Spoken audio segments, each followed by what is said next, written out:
nothing happened. Nothing except for the war. Too many people died in this land. All that pain forced me to grow up. That even innocent, foolish children will grow up in the face of pain. Until their thoughts and beliefs are the same as adults. You are still merely a man. However, I, mired in endless pain, have matured and become much more than a man. Yes, I've grown from a man to a god. And since I'm a god, all my words and thoughts have become absolute. Things that I couldn't see when I was human are clear to me now that I'm a god. And being a god, I realize that there are things I can do which mortal men cannot even dream of. Or to put it more simply, I have evolved beyond man. At last, I'm going to put an end to this senseless, war-riddled world. All of humanity, all the nations will learn what pain truly is. Fear would breed a strong aversion to war. Conflicts would cease. It can be said that this world is still in the process of maturing, that it's still on a path to stability. Pain will make the world grow up, just like it forced us to grow up. In order for the world to develop to the point where it can think and walk on its own, it needs the help of a god's hand. This world is still but a child, you see.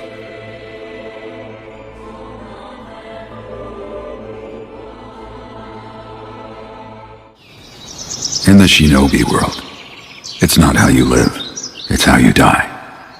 A shinobi's life is not measured by how they live, but rather it's measured by what they manage to accomplish before their death. And looking back, my life has really been full of nothing but failure. Continually rejected by Tsunade, unable to stop my friend, and unable to protect either my student or my mentor. Compared to the great and celebrated deeds of the Hokage, my actions are trifling, insignificant things indeed. I wish that I could have died like each of the Hokage. A tale is only as good as its final turn of events, the plot twist. And mistakes are an important part of the plot too. I've lived my life always believing that the lessons I learned are what honed me. I swore I'd accomplish a deed so great that it would obliterate all my failures. I'd die a splendid shinobi. At least that's how it was supposed to go. But this, my plot twist, my tale ending like this. The great Lord Elder prophesied that I would be the one to guide a revolution, a person who will make a great choice that will bring either peace or destruction to the world of the shinobi. I thought I would defeat pain, stop the Akatsuki, and save the world from destruction. But in the end, I failed that too. How pitiful, how sad that this will be the ending twist to the tale of Jiraiya the Gallant. What a worthless story it turned out to be. Never going back on your word, no matter what. And never giving up despite what the odds may tell you to do. Naruto, if that is truly your ninja way, then as your teacher, I have no business at all whining.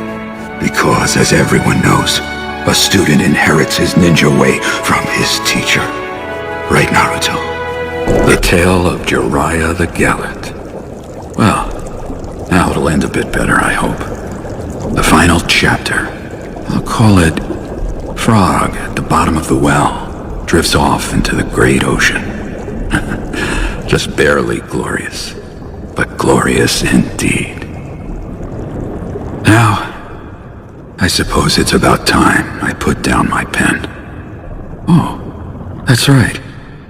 What should I name the sequel? I wonder. Let's see. The Tale of Naruto Uzumaki. Yes, that has a nice ring to it. Don't try to do everything by yourself. You are stronger than before. You have much more power. But as a result, you seem to have lost sight of something extremely important. You must remember, you know why the people of the Leaf Village stopped hating and fearing you. You know why they accepted you as one of their own. It's because you showed them that you understood them, and you fought for their acceptance. You just said everyone who cares about you helped you get where you are. If you forget about everyone else because you now have power, you'll become arrogant and egotistical. However powerful you are, don't take it all on yourself. Because if you do, you will surely fail. What's this all about? Sorry, but I knew you wouldn't want to sit still for a lecture, so I figured I had to pin you down. Let it go. You've got to forget about revenge. What? Believe me, in this work I've met a lot of guys who feel the way you do. Trust me, for those who follow the path of revenge, it never ends well.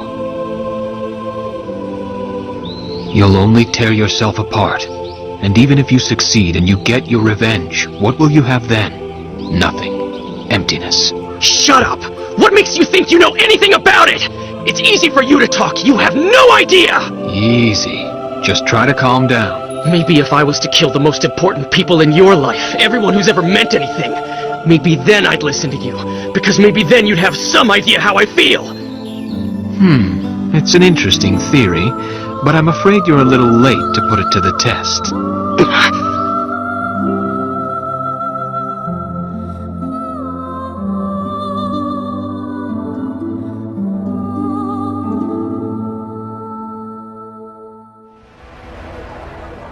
In the name of gain and profit for one's nation and village, shinobi have hated and hurt each other for many years, from the first to the third great ninja wars and the conflicts in between.